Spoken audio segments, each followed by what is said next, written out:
অনেক ভাইরাল হওয়া একটা কন্টেন্টের একটু ডায়লগ শুনতে চাই। নাইম, তুই এখনো থামলি না?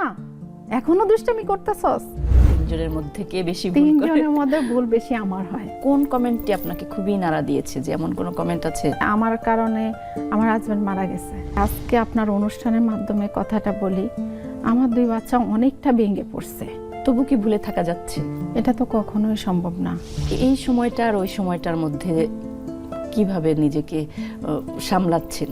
যার হারায় শুধু সেই বুঝে। যদি আপনাকে বলা হয় আপনার হাজবেন্ডের কাছে আপনি চিঠি লিখবেন এবং সেটা তার কাছে পৌঁছাবে, আপনি কিভাবে সেটা বর্ণনা করবেন? তাকে একটা কথাই বলতাম যে তাকে আমি অনেক মিস করি এবং তাকে অনেক ভালোবাসি।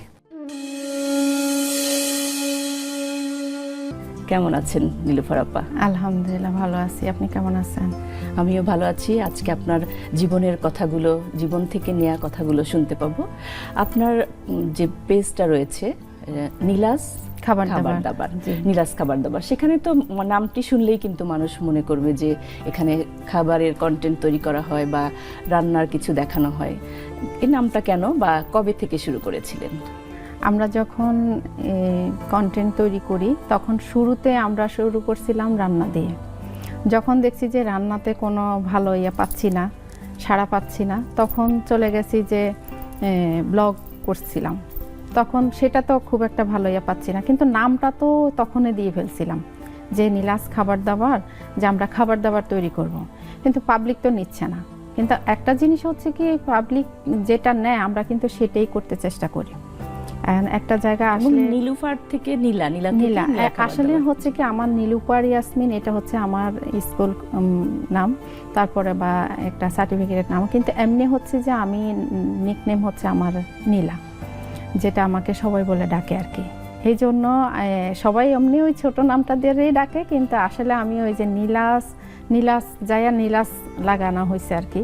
যেহেতু অনেক কথায় আছে যে নীলা সবার সয় না, সেক্ষেত্রে আপনার মনে হচ্ছে বেশ সয়ে গেছে। এই বিষয়টা নিয়ে কি বলবেন?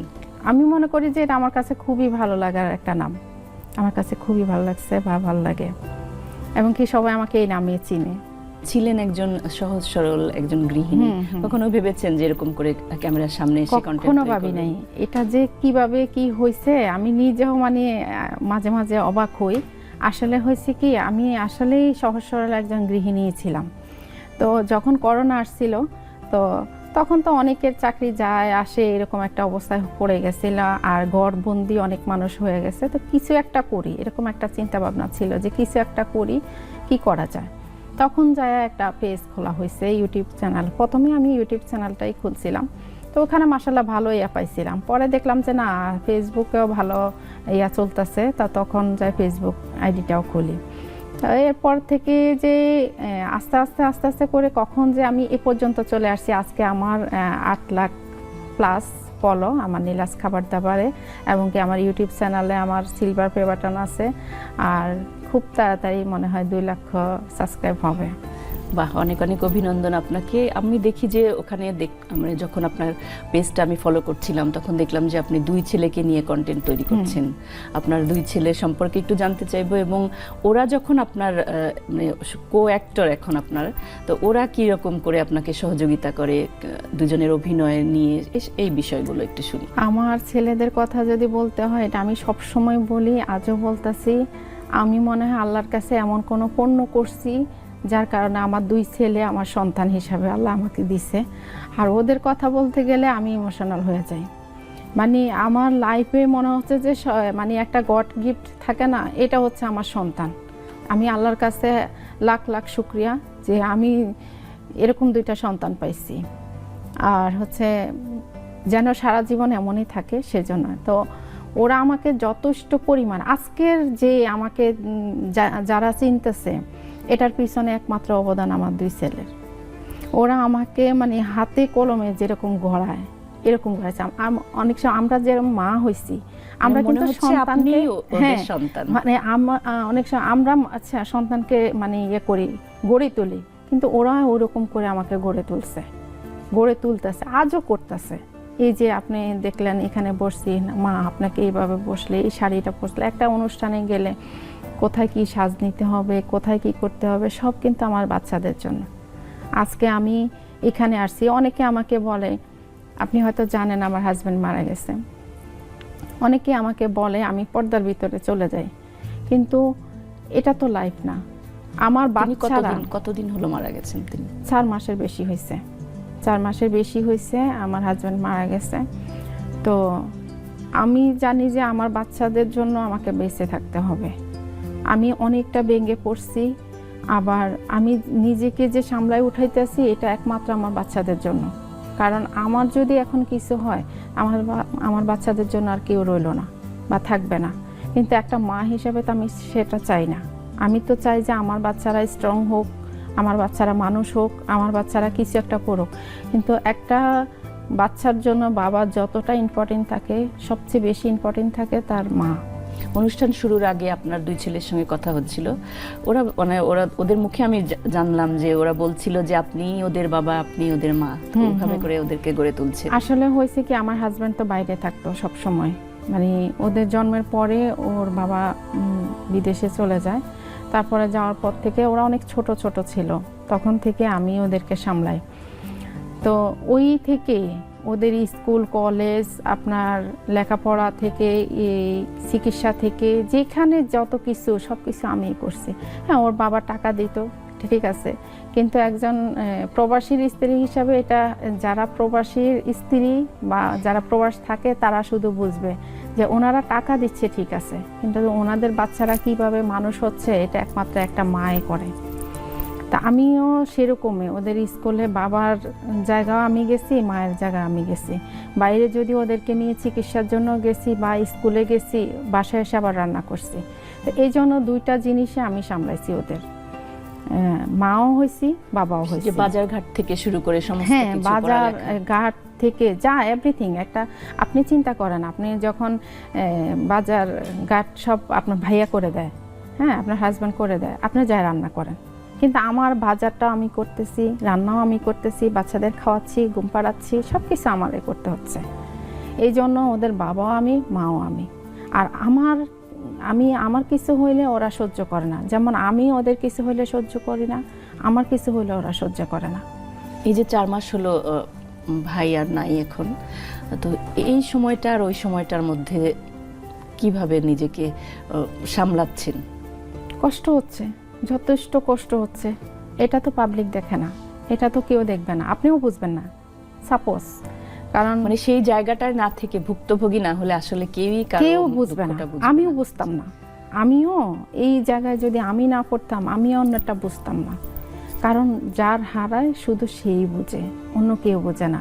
সবাই দূর থেকে একটা কথা বলে দিতে পারে, আসলে কেউ কারো পাশে এসে দাঁড়ায় না। আপনি দেখেন, আজকে আমার হাজব্যান্ড যখন ছিল, আমি কখনো কারোর কাছ থেকে ইনশাআল্লাহ কখনোই মানে কোনো সাহায্য চাই নাই, নিও নাই।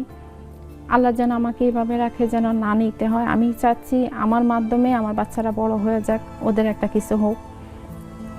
তো যখন আমার হাজব্যান্ড ছিল তখন তো আমি কারোর কাছে হাত পাতি নাই। এখন যে আমার হাজব্যান্ড নাই, তখনও তো কেউ নিজে থেকে এসে বলে না যে আপনার কি লাগবে বা কি করতেছেন বা কিভাবে চলতেছেন, ওটা আমাকে সামলাতে হচ্ছে।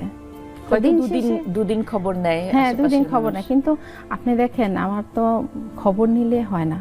দিন শেষে, মাস শেষে তো আমার ভাড়া গুনতে হয়, মাস শেষে আমার খাবারের ইয়ে করতে হয়।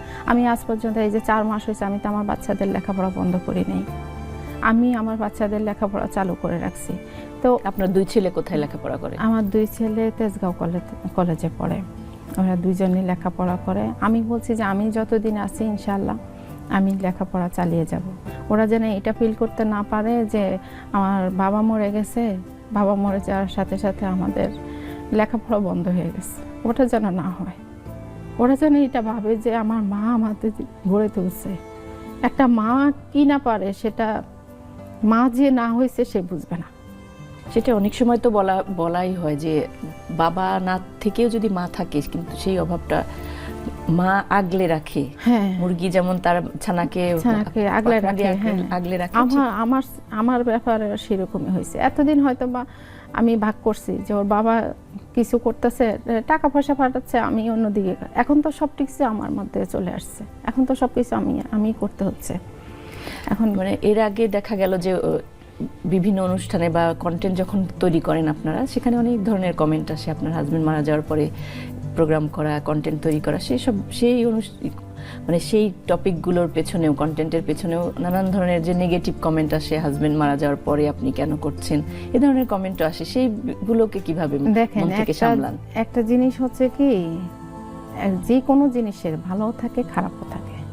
এখন যার কাছে মনে হচ্ছে খারাপ, তার কাছে খারাপ, আর যার কাছে ভালো, আপনার আপনার উপরে মেনটেন করে যে আপনি, আপনার উপরেই একটা জিনিসের আসে যে আপনি যদি ভালো হন, জগৎ ভালো, কথায় আছে না?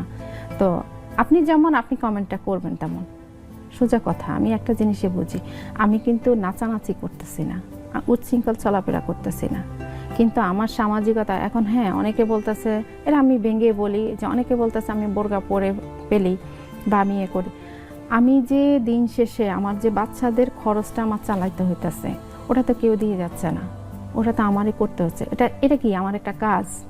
এটা কি আমার একটা, আপনি একটা জায়গায় চাকরি করেন, আপনি ওইখানে যেতে হচ্ছে না, আপনি নারী। তা আমারটা হচ্ছে এইভাবে বিভিন্ন রকমের মানুষের বিভিন্ন রকমের ধরনের একটা পেশা তৈরি হয়েছে। আজকে আমি আল্লাহকে অনেক ধন্যবাদ জানাই। এটার কারণ হচ্ছে কি, মানুষের আল্লাহ তাআলা কিন্তু সবার ইয়াটা কিন্তু আগে থেকে ফিক্সড করে রাখে। তো এই জন্য হয়তো বা আমি কন্টেন্ট তৈরি করছি, আমার এটা আগে থেকে হয়ে আসছে, এই জন্য হয়তো বা আমার এখন কারোর কাছে হাত পাততে হচ্ছে না। দিন শেষে তো আমার খবর, পেটের খবর কেউ নিচ্ছে না। আমার স্বামী মারা গেছে ঠিক আছে, আমার পেট তো নিয়ে যায়নি। তো ওই সময় আসলে নিজেকে সামলানোর যে ব্যাপারটা থাকে, আপনি নিজেকে গুছিয়ে নাও। আপনার ছেলেরা দুজন বলছিল যে মাকে তারা বেশি বেশি করে কাজে যুক্ত রাখতে চায় যেন আপনি ভুলে থাকতে পারেন। তবু কি ভুলে থাকা যাচ্ছে? এটা তো কখনোই সম্ভব না। একটা মানুষের জীবন থেকে আপনি যদি একটা মুরগিও পালেন, ওই মুরগিটাও যদি কিছু হয়, আপনি কিন্তু সেটা সহ্য করতে পারবেন। আর উনি তো একজন মানুষ ছিল, তার মধ্যে আমার হাজব্যান্ড। আর আমার হাজব্যান্ড এতটা অমায়িক ছিল, আমি আসলে ওনার ব্যক্তিত্বটা উঠাই ধরতে পারি নাই, যার আগে উনি দুনিয়া ছেড়ে চলে গেছে। আর উনি তো বাইরে ছিল, যার কারণে ওনাকে আমরা ভিডিওতে খুব একটা দেখাইতে পারি নাই। যখন উনি চলে গেছে আমি এতটা ভেঙে পড়ছি, যেটা আমি এখন আপনাকে বলে বোঝাতে পারবো না। এমনটা হয়েছে যে আমি ডিপ্রেশনে গেছি। আমি ডাক্তার দেখানোর পরে ডাক্তার আমাকে শুধু বুঝাইছে যে আপনি যে অবস্থাটা করতেছেন, উনি আমাকে দেখে বলতেছে যে আমি ওষুধ দিব, ঠিক আছে, কিন্তু ওষুধে কোনো কাজ আসবে না, আসবে আপনার নিজের থেকে। আর আপনি যে প্রত্যেকটা মানুষে, ওই যে বললাম না যে ভালো আছে খারাপও আছে, যারা আমার সাথে দেখা হয়, যারা আমাকে ব্যক্তিগতভাবে চিনে জানে, ওনারা তো আমাকে কন্টিনিউ বোঝাচ্ছে যে আমি কিভাবে ঘুরে দাঁড়াবো, কিভাবে উঠে দাঁড়াবো বাচ্চাদের জন্য। আর এই জন্য আমার বাচ্চারা, ওই যে বললাম না, আমি যতটুকু ওদেরকে আগলে রাখছি, ওরা আমাকে আগলে রাখতেছে। আর ওরা এই জন্য আমাকে কাজে ব্যস্ত নিচ্ছে। এই যে আজকের আপনার এই অনুষ্ঠানে আসা, এটার মধ্যে যে ওরা বলতেছে মা যান, আপনি একটু গল্প করেন, আপনি একটু ভালো থাকবেন, কিন্তু ওদের সময়টাই আপনি ভুলে থাকতে পারবেন। হ্যাঁ, অন্তত এতটুকু সময়ের মধ্যে তো আমি তো এই ব্যথাটা আমি ভুলে থাকতে চেষ্টা করি, কিন্তু এই ব্যথাটা তো আমার মধ্যে থেকে কখনোই মনে হয় যাবে না, কারণ আজ পর্যন্ত কমে নাই। যাবে কিনা সেটা তো সন্দেহজনক, আমি জানি না যাবে কিনা, কিন্তু ভুলে থাকতে তো চেষ্টা করা যায়। যেমন কাজে থাকবো তখন যা হয়তো বা একটু ভুলতে চেষ্টা করি, বা একটু মানে সান্ত্বনা পাই যে কাজের মধ্যে ব্যস্ত আছি। এই যে করছেন, যে কন্টেন্ট করছেন, তারপরেও চালিয়ে যাচ্ছেন, সেক্ষেত্রে শ্বশুর বাড়ি থেকে কোনো ধরনের চাপ বা নিষেধ করা এরকম কোনো কিছু না? এরকম কিছুই আসে নাই। সত্যি কথা বলতে আমার শ্বশুর বাড়ির সবাই আমাকে অনেক যথেষ্ট সাপোর্ট করে এবং কি যথেষ্ট ভালোবাসে। কারণ আমি যখন আমার বাচ্চাদের নিয়ে বা আমার শ্বশুর বাড়ির আত্মীয় স্বজন যারা আছে, সবাই আমাকে যথেষ্ট ভালোবাসে, সবাই আমার খোঁজ খবর নেয়, সবাই আমার, হ্যাঁ কিছু কিছু তো থাকেই, একটু অন্যরকম ব্যতিক্রম থাকে। এখন সবার কথা বললে তো হয় না, খোঁচা দিয়ে কথা বলে কিছু কিছু। এখন আমি ওগুলোকে ধরি না। আমার মনে হয় সমাজে ভালো মানুষই বেশি থাকে। হ্যাঁ, তা আমি খারাপটা কেন ফলো করব? আমি ভালোটাই করি। আমার ভালো থাকার জন্য যদি আমাকে 10টা লোকে যদি ভালো কথা বলে বা সাপোর্ট করে, আমি একজনের কথায় তো ভেঙে পড়বো না, এটা তো হয় না। তা আমি ভালো সাপোর্টটাই বেশি পাইছি। সেক্ষেত্রে দুই ছেলে ওরা নিজেদেরকে কিভাবে সামলে নিয়েছে, বা আপনি কিভাবে ওদেরকে সাপোর্ট দিচ্ছেন? আমি একটা জিনিস বুঝতে পারছি, আজকে আপনার অনুষ্ঠানের মাধ্যমে কথাটা বলি, আমার 2 বাচ্চা অনেকটা ভেঙে পড়ছে, কিন্তু ওরা আমাকে বুঝতে দেয় না। আমি মাঝে মাঝে যখন কান্না করি বা একটু অসুস্থ হই, তখন আমি বুঝি যে ওরা কি পরিমাণ যে ওরা মানে হতাশা হয়। এখন আমি তখন চিন্তা করি যে আমি যতটুকু অসুস্থ হচ্ছে ওরা তো আমার থেকে বেশি হচ্ছে আমার জন্য। তখন আমি অনেক সময় দেখা যায় আমি অসুস্থ হইলে এখন আর বলি না, ওদের সামনে বলি না, কিন্তু ওরা তো বাচ্চা, ওরা তো সবসময় আমাকে পাহারা দিয়ে রাখতে পারে না। আমার ব্যথা, আমার কষ্ট, ওটা তো আমার মধ্যেই থাকে। তো এই জন্য আমি ওদের সামনে এখন আর কান্না করি না, ওদের সামনে এখন আর আমি ভেঙে পড়ি না, যাতে করে ওরা যেন ইয়া না হয়। কারণ আমিও ফিল করছি, আমি দেখছি যে আমি যদি একটু কান্না করি বা একটু অসুস্থ হই, ওরা মানে পাগল হয়ে যায়। সেক্ষেত্রে সবকিছু সামলানো, আপনি অসুস্থ হয়ে পড়লে তো রান্না খাওয়া, এই যে 4 মাস আমার ফেসবুক আইডি যারা চিনে জানে আমার, দেখছে যে সব কাজ আমার ছেলেরা করতেছে, রান্না থেকে সব কাজ, মাকে দেখা, সব কিছু। আমার আম্মা ছিল দীর্ঘদিন আমার সাথে ছিল, কিন্তু এখন আমাকে পাহারা দেওয়ার জন্য তো সবার তো আর হাতে সময় থাকে না। একজন মানুষকে আপনার দেখার জন্য তো সবাই সব সময় ফ্রি থাকে না, সবারই সংসার আছে, সবারই জীবন আছে। তো এই জন্য ওরাই আমাকে দেখতেছে। এখন আমার কাছে মনে হচ্ছে যে মানে আমি ওদেরকে কি মানুষ করব বা কি দেখব, ওরাই উল্টা এখন আমার খেয়াল রাখতেছে, ওরাই এখন আমাকে দেখতেছে। আমি এবার একটু কন্টেন্টের বিষয়ে চলে যেতে চাই। মানে ওখানে দেখা যায় যে হাসি থাকে, হাস্যরস থাকে এবং শিক্ষণীয় জিনিসও থাকে, সচেতনতার আলো ছড়িয়ে দেন, যেটা বলছিলাম আমি। তো এই দুইটা কিভাবে ব্যালেন্স করেন? এই দুইটা ব্যালেন্স করে আসলে আমরা প্রথম থেকে আমরা চেষ্টা করছি। প্রথম তো বলছিলাম যে আপনার রান্না নিয়ে, তারপরে কোনোটাই হচ্ছে না। পরে দেখলাম যে না, যখন পানি কন্টেন্টগুলো দিচ্ছি এটা পাবলিক খুব ভালো নিচ্ছে, খুব মজা পাচ্ছে। তা আমরা এমনিতেও আমরা বাস্তবে আমরা মা ছেলেরা খুবই প্রিয়। আমার হাজব্যান্ড, আমরা 4 জন ছিলাম, আমার ছোট্ট একটা সংসার ছিল, আমরা খুবই সুখী ছিলাম, খুবই ভালো ছিলাম। তা আমরা সবসময় মানে সবাই প্রিয়, আমার হাজব্যান্ড, বাচ্চা, আমরা সবাই ফ্রি। তো যখন ফ্রি, আমরা একটা বাচ্চাকে নিয়ে কি রকম করে শাসন করা যায়, কি করলে ওদের ভালো আসে, ওই জিনিসটাই আমি হঠাৎ করে মনে করলাম যে না, এটা তো তোমার সাথে করতেছি, তো এটা একটু ক্যামেরা বন্দি করি, দেখি এটা কেমন যায়। দেখলাম না, ভালোই যাচ্ছে, পাবলিকও নিচ্ছে, অনেকে মজা পাচ্ছে যে না আমার সন্তানও এমন। ইদানিং আমার সাথে অনেকের সাথে যখন দেখা হয় রাস্তাঘাটে বা কোথাও, সবাই বলতেছে যে আপা আপনার মতোই আমার 2টা ছেলে আছে, আপনার মতোই আমার ছেলেরা এমন করে। কিন্তু এখন সবাই তো আর কন্টেন্ট তৈরি করে না, সবাই আর ফুটায় উঠাইতে পারে না, হয়তো বা আমাদেরটা এভাবে আমরা নিছি, গড়ে তুলছি। তো এটার মধ্যে সমাজ সচেতন অনেক ভিডিও থাকে, হাসি থাকে, কান্না থাকে, সব কিছুই থাকে, সব কিছুই আমরা ওইভাবে ইয়ে করে নিছি। তবে ভালো দিকটাই বেশি চিন্তা করি। এই যে দুজনই আপনার সঙ্গে অভিনয় করছে, আপনি একটা ক্যারেক্টার হচ্ছেন, তারা দুজন একটা ক্যারেক্টার হচ্ছে, তো এই ক্ষেত্রে কে কন্টেন্টের মানে যে গল্পটা সাজানো বা ক্যামেরা এডিট করা, ক্যামেরা চালানো, এই কাজগুলো কে কোনটা ভাগ করে নিয়েছেন? এটা আমরা ভাগ করে নিয়েছি সব সময়, যে আমরা তো মানুষ 3 জনই, যদি আমার ক্যারেক্টার আসে তাহলে ওরা আমাকে ভিডিও করে দেয়, যদি ওদের বেলায় আসে আমি ভিডিও করে দিই। আর স্ক্রিপ্ট লেখা এটা কারোর মধ্যে কোনো ধার্য থাকে না, হয়তো আমার মাথায় একটা গল্প আসছে, আমি গল্পটা ওদেরকে শোনাই যে এমন এমন করলে কি হয়, তা ওরা ওটার সাথে আর একটু ইয়ে করে যে না মা এমনি করলে ভালো হবে। হ্যাঁ, আমারটাই ঠিক মূল থাকে, তো ওরা আবার একটু সাজায় নেয় যে এভাবে করলে ভালো হবে, ওভাবে করলে ভালো হবে। বা ওরা যদি কখনো কোনো গল্প শোনে যে মা এমনি এমনি করলে কেমন হয়, আচ্ছা ঠিক আছে এটার সাথে এভাবে করলে আর একটু সুন্দর আসে। 3 জনে চিন্তা করে যে দেখি যে না সব কিছু ঠিকঠাক আছে, চলো এবার তৈরি করে ফেলি। আপনারা কি আঞ্চলিক ভাষায় করেন? হ্যাঁ, আমি বিশেষ করে বেশিরভাগই আমার নোয়াখালীর ভাষায় আমি কথা বলি। লক্ষ্মীপুর আমার বাড়ি, আমি লক্ষ্মীপুরের ভাষায় কথা বলি। এটাই সবাই সুন্দর নিছে, ভালো লাগতেছে সবার কাছে। কোন এ পর্যন্ত কোন কন্টেন্টটা সবচাইতে বেশি ভিউ ছিল এবং সবচাইতে সাড়া পেয়েছেন? এরকম তো অনেকগুলাই আছে, আসলে বলাটা মানে একটু মুশকিল হয়ে যায়, তবে অনেকগুলা ইয়ে আছে আর সবগুলাই শিক্ষণীয়র মধ্যে থাকে। যেমন একটা ভিডিও আমি আপনাকে এই মুহূর্তে বলি যে আমার ছেলে মানে কলেজ থেকে আসছিল, আসার পরে আমি বলতেছি কি দেখি ও কি সিগারেট খাইছে কিনা, বা ও কোনো মেয়ের সাথে মিশছে কিনা। তো এরকম একটা চেকিং করে তাকে আমি ঘরে ঢুকাচ্ছি। তো এই ভিডিওটা ছাড়ার পরে দেখলাম যে হঠাৎ করে মানে এতটা ভাইরাল হয়েছে বলার বাহিরে। এখন অনেকে বলতেছে না ঠিক আছে, এরকম একটা মায়ের প্রয়োজন বা এরকম একটা মা হওয়া উচিত যে বাচ্চা বাইরে গেছে, ও কি ঠিক মতো আসতেছে কিনা। নেক্সট টাইম ও আবার চেষ্টা করবে যে না, আমার মা তো আমাকে চেক করে, তাহলে আর এমন কিছু করা যাবে না। অনেক অনেক ভিডিও আছে আপনার 12-15 মিলিয়ন। মানে আপনার এটা দেখে অন্যরাও সচেতন হবে যে এরকম তো করতে পারে মারা, তাহলে করা যাবে। হ্যাঁ হ্যাঁ হ্যাঁ। তা আমরা আবার আপনার কমেন্টগুলো বেশি ইম্পর্টেন্ট করি। যেমন অনেকে আপনি যদি কমেন্ট লেখেন, 10টা কমেন্টে যদি ভালো থাকে অবশ্যই এটা ভালো, আর যদি 2-1টা তো থাকবেই নেগেটিভ চিন্তা ভাবনা, ওটা থাকবে, ওটা নিয়ে করি না। তবে ভালো দিকটা আমরা চিন্তা করি, এটা এই কন্টেন্টটা কি ভালো নিছে না খারাপের দিকে নিছে। তখন যা চিন্তা করি না, এটা তো ভালোর দিকে গেছে। ভালো না লাগলে তো কেউ শেয়ার করতেছে না, ভালো না লাগলে হচ্ছে না, হ্যাঁ তো ভিউ হচ্ছে না, ভালো না লাগলে তো কেউ লাভ রেট দিচ্ছে না।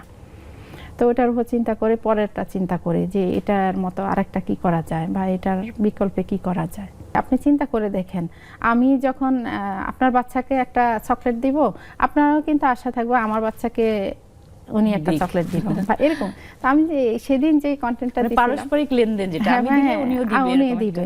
তো সেটা হচ্ছে সেদিন একটা কন্টেন্ট বানাইছিলাম যে উনি মানে নাইমের পরীক্ষা। তা আমি বলছি কি বাবা শুনো, তুমি সবাই চাচি জেঠি যারা আছে সবাইকে সালাম করবা, যে সবার বাচ্চাকে আমি সালামি দিছি, তুমিও সবাই থেকে নিবা। তো এটা যদিও অনেকে মানে প্রকাশ করে না, মনে মনে কিন্তু এরকম একটা ইয়ে থাকে। গিফট পাইতে কার না ভালো লাগে, সবাই ভালো লাগে। আগে যেমন সালাম করে আসতো, এখন কিন্তু সবাই ফোন করে আর কি ফোন করে দোয়া চায়। এখন ডিজিটাল যুগ হয়ে গেছে, সবকিছু একটু আধুনিক হয়ে গেছে, এই জন্যই। আপনি কিছুক্ষণ আগে আমার এই শো শুরু করার আগে আপনি বলছিলেন যে আপনার হাজবেন্ড যখন আসলো, আবার একটু ওই প্রসঙ্গে ফিরে যাই, লাল শাড়ি পরা নিয়ে একটা ঘটনা ছিল, সেই ঘটনাটা যদি শেয়ার করেন। মানুষ তো আমরা বাঙালি নারী, আমরা সবসময় স্বামীর জন্য শাস্তি চেষ্টা করি বা এটাই স্বাভাবিক। ইসলামেও এরকমই আছে যে স্বামীর জন্য সাজো। তো যখন সে আসতেছে তখন আমি একটা লাল শাড়ি পরছিলাম। লাল শাড়ি পরে আমি এয়ারপোর্টে গেছি, এয়ারপোর্টে যাই ফুল নিয়ে ওনার জন্য অপেক্ষা করতেছিলাম। তো ওই ভিডিওটা আমার ওটাও আমার অনেক ভাইরাল হয়, অনেক ভালো ইয়ে পাইছি। কিন্তু ওই ভিডিওটা মানে এমনটা হয়েছে, আমার কাছে এখন লাগতেছে যে মানুষের নজর লেগে গেছে, যে এত সুন্দর। সবাই বলতেছিল যে আপু আপনাকে অনেক সুন্দর লাগতেছে, অনেক ভালো লাগতেছে। এই সুন্দরটাই মনে হয় আমার জীবন থেকে মানে চলে গেছে, যেটা হয়তোবা আমি আর কোনো দিনও ফিরে পাবো না। তবুও যে বলে না জীবনের গল্প, জীবন তো থেমে থাকবে না, তবু আপনাকে চলতে হবে। ছেলে দুজনের জন্য আপনাকে বেঁচে থাকতে হবে, এগিয়ে যেতে হবে, সুন্দর করে সাজবেন, তারপরে সেটাকে আবার কন্টেন্ট হিসেবে মানুষের মধ্যে সচেতনতা তৈরি করার জন্য ফিরিয়ে দিবেন। ওই চেষ্টাটাই করি। এই যে এখনো অনেকে বলে আমি সাজছি কেন বা আমি হচ্ছি কেন, এরকম বের হচ্ছি কেন, আমার বাচ্চাদের জন্য আমার করতে হচ্ছে। ওরা যেন ঘরে এসে না দেখে যে আমার মা এলোমেলো। ওরা সবসময় দেখে আসছে মা পরিপাটি হয়ে থাকে। এখন যদি ওরা ঘরে আসে যদি দেখে যে মা এলোমেলো, তাহলে ওরা বুঝতে পারে যে মা কান্না করছে, মার মন খারাপ। আর আমার মন খারাপ মানে হচ্ছে ওদের মন খারাপ। এই জন্য আমি চেষ্টা করি যে নিজেকে আবার আগের, যদি আমি জানি যারা আমার মতো মানে এই জায়গাটা আসছে তারা শুধু বুঝবে, যারা আসে নাই তারা কখনো বুঝবে না। আর এই ব্যথাটা আমার ভোলার মতো না, এই ক্ষত জীবনে শুকাবে না, কিন্তু এই ক্ষতটাকে ঢেকে আমাকে চলতে হবে। এই ক্ষত নিজেকে নিজে সামলানো, এই টেকনিক বা এই টিপসটা যদি আমি বলি দর্শকদের জন্য, অন্য যারা নারী আছে তাদের জন্য দিতে বলি, তাহলে আপনি কিভাবে দিবেন? এটাকে আমি দিব যে আপনাকে বাঁচতে হবে, সোজা কথা। আল্লাহর হুকুম ছাড়া কেউ মৃত্যু আসে না, আল্লাহর হুকুম থাকে। কিন্তু যতদিন আমরা বেঁচে থাকি, আমরা যদি আমাদেরকে আগেই মেরে ফেলি তাহলে হয় না। আর বিশেষ করে আমরা যখন বাঁচি, কার জন্য বাঁচি? পরিবারের জন্য বাঁচি, বাচ্চাদের জন্য বাঁচি। তা আমার বাচ্চারা যদি আমার এই ভালোটা দেখে যদি ভালো থাকে, তাহলে আমি মনে করি আমি সার্থক। আমি বলবো যে যেসব আপুরা এরকম ভেঙে পড়ছেন, ভেঙে না পড়ে আপনারা উঠে দাঁড়ান, অন্তত বাচ্চাদের জন্য দাঁড়ান। যারা মা হয়েছে তারা অবশ্য বাচ্চাদের জন্য দাঁড়াবে, আর যারা মা না হয়েছে তারা পরিবারের জন্য দাঁড়াবে। একটা জিনিস হচ্ছে কি, আমি এখন চিন্তা করি আমার বাচ্চাদের কথা, কিন্তু আমার যদি মনে করেন বিয়ে না হইতো তাহলে তো আমি অবশ্য মা বাবার কথা চিন্তা করতাম। তো কোনো মা বাবাও তো চায় না তার বাচ্চা কষ্ট পাক, সেটা চায় না। তো পরিবার মানেই হচ্ছে মা বাবা সন্তান সবাইকে নিয়ে। আর আপনি ভালো থাকলে আমিও ভালো, আমি ভালো থাকলে আপনিও ভালো। আসলে পৃথিবীটা বা পরিবারটা মায়ায় দিয়ে বাঁধা, এবং মায়া এই জন্য সবাইকে আমি এটাই বলবো যে নিজের জন্য না হলেও পরিবারের জন্য আপনি উঠে দাঁড়ান, ঘুরে দাঁড়ান, দাঁড়াতেই হবে, চলতেই হবে, কিচ্ছু করার নেই। আমি যদি এখন আপনার কাছ থেকে আপনাদের কন্টেন্টের অনেক ভাইরাল হওয়া একটা কন্টেন্টের একটু ডায়লগ শুনতে চাই, যেটা আমি পাবলিকের কাছে অনেকটা বেশি পাই। অনেকেই আমাকে কমেন্টটা করে যে আপু আপনি যখন নাইম বলে ডাক দেন এই জিনিসটা অনেক সুন্দর লাগে বা অনেক মজা পায়। তো এটা হয়েছে কি, আমার বড় ছেলেটা একটু বেশি চঞ্চল, ও আবার দুষ্টুমি করে বেশি। তখন আমার নাইম তুই এখনো থামলি না, এখনো দুষ্টুমি করতেছস, মানে এই জিনিসটা পাবলিক অনেক বেশি ভালোবাসে, মানে পাবলিক নেয়। কারণ একটা বাচ্চাকে নাইম তো তাহলে বিশাল একটা ভাইরাল ক্যারেক্টার, তাই না? মাশাআল্লাহ, আলহামদুলিল্লাহ, আমার চেয়ে ওকে ভালো মানুষ চিনে এবং কি ভালোবাসে। আমি যখন আমার হাজবেন্ড মারা যায়, মানে ওকে ওদের দুই ভাইকে যে এত পরিমাণ মানুষ দোয়া করছে, আমি শুধু আল্লাহর কাছে একটা জিনিসে চাইবো যে এই সবার দোয়া থেকে একটা মানুষের দোয়া হলো যেন আল্লাহ যেন একটু কবুল করে। এত মানুষ ওদেরকে দোয়া করছে আপু। আমার বেঁচে থাকার একমাত্র এখন হচ্ছে আমার বাচ্চারা। ওরা যদি ভালো থাকে আমি ভালো, ওরা যদি খারাপ থাকে আমি খারাপ।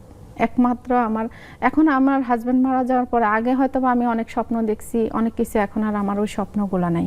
আমার এখন একটাই স্বপ্ন, ওটা হচ্ছে আমার বাচ্চা। আপনি কমেন্টের কথা বলছিলেন যে দোয়া করেছে, কমেন্টের মধ্যে দোয়া করেছে, কোন কমেন্টটি আপনাকে খুবই নাড়া দিয়েছে? যে এমন কোন কমেন্ট আছে যেটা বলতে পারেন যে এভাবে না করেছে তারা? এরকম অনেক কমেন্ট আছে, ভালো আছে খারাপও আছে। অনেক মানুষে আছে এমনও বলছে যে আমার কারণে আমার হাজবেন্ড মারা গেছে, আমি ভিডিও করি এই জন্য। মানে এই জিনিসটা আপনি চিন্তা করেন, এই পৃথিবীতে কি আর কেউ হাজবেন্ড মারা যায় না? আর কেউ কোনো মানুষ মারা যায় না? সবাই কি ভিডিও করে?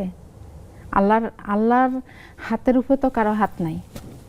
আর আমি যে এখন বাসায় ফিরে যাব এটার গ্যারান্টি কেউ দিতে পারবে? তা আমি কার অপরাধে আমি মারা যাব?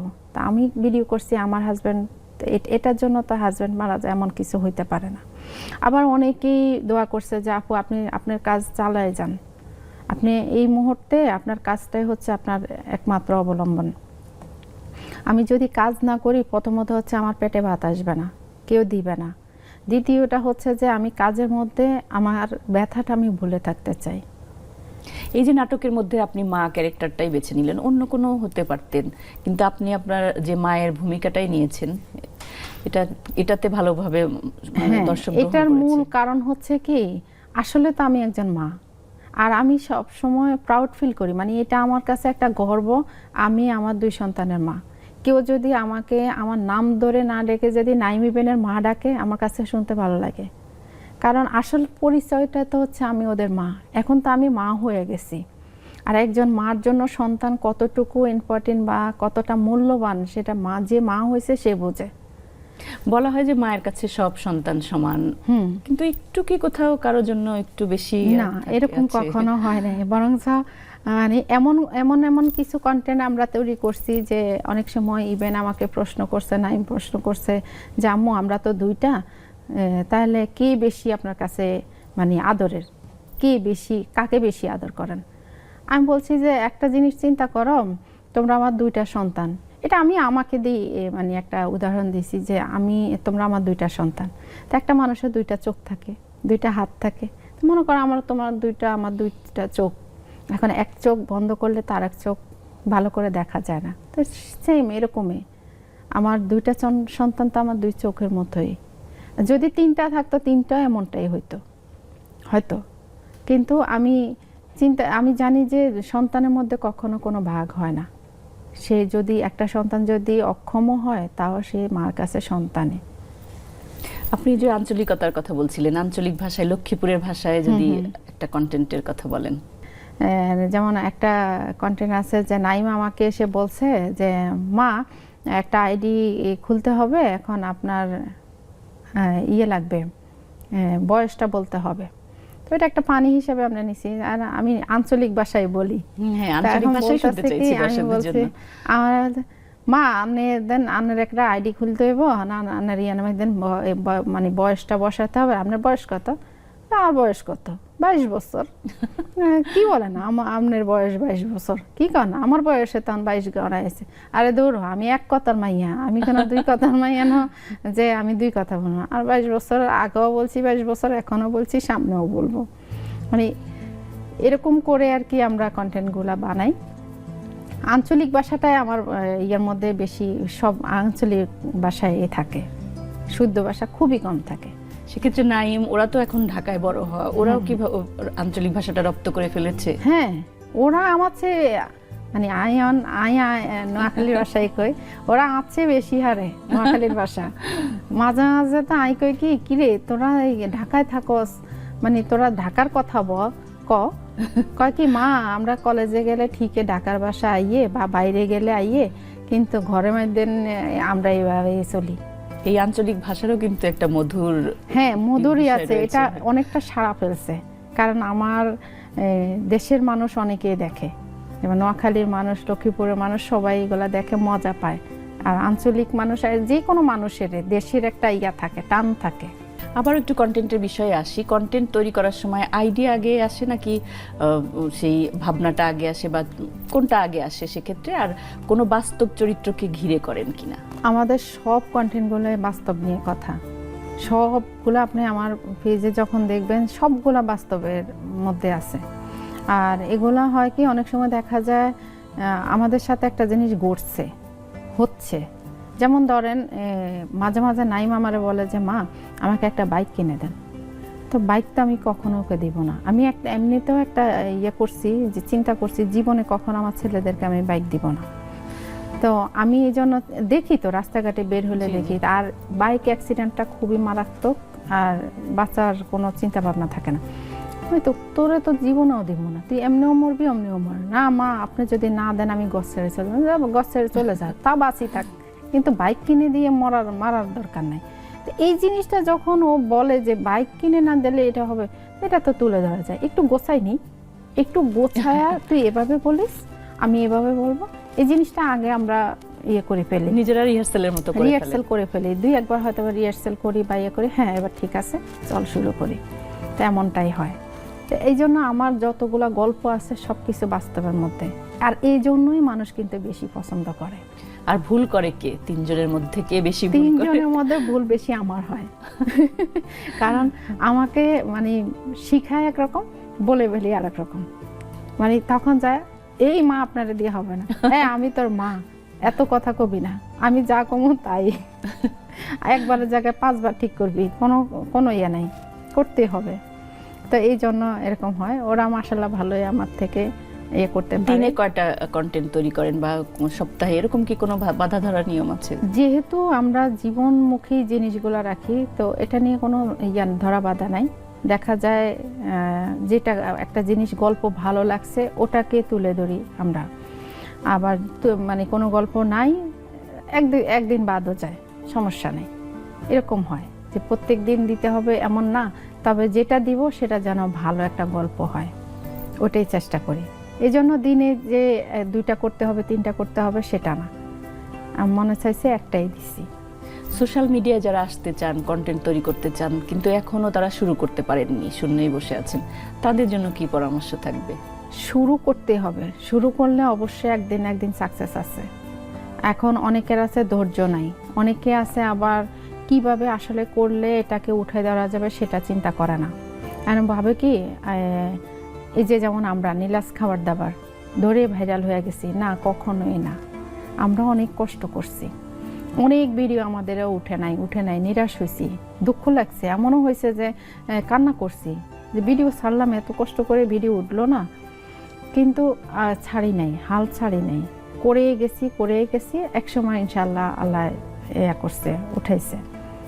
তো এখন আর কিছু না হোক 2-4 জন তো চিনে, এতটুকুই হচ্ছে সান্ত্বনা ভালো লাগে আর কি। সচেতনমূলক যে ভিডিওগুলো আপনারা দিচ্ছেন, হাসি ছড়াচ্ছেন, এই বিষয়গুলো তো ফলো করে মানুষ, ভালো লাগে জন্যই কিন্তু এত এত ফলোয়ার হয়।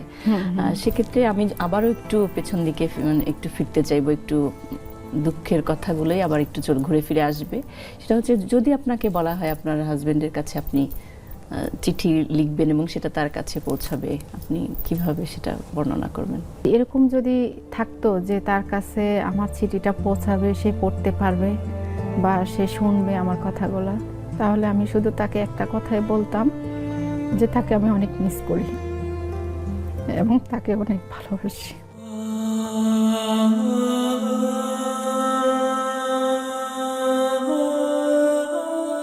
যদি এমন হইতো ফিরে আনার কোনো থাকতো, অপশন থাকতো, আমি বলতাম ফিরে এসো। প্রতি রাত্রে আমি শোয়ার সময় আমি শুধু একটা জিনিস মানে মাথায় আসতো যে এমনটা যেন হয়েছে যে আমি স্বপ্ন দেখছিলাম, আমার ঘুম ভাঙলে আমি ওটা দেখতে পাবো।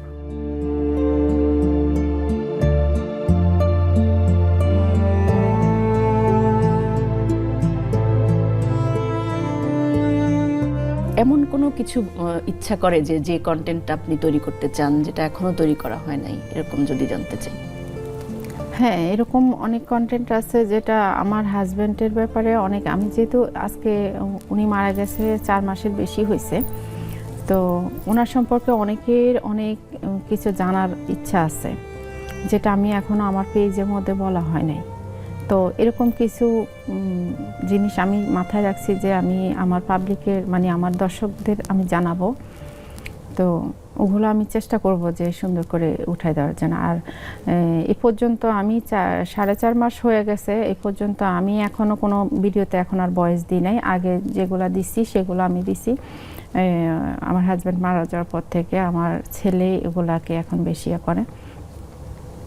তো ও তো বাচ্চা মানুষ, হয়তো বা সব কিছু গোছায় বলতে পারে না, সব কিছু বুঝাইতে পারে না। তো আমি চেষ্টা করতেছি যে 4 মাস 10 দিন যাওয়ার পরে আমি বলবো যে সবাইকে যেটা বলার।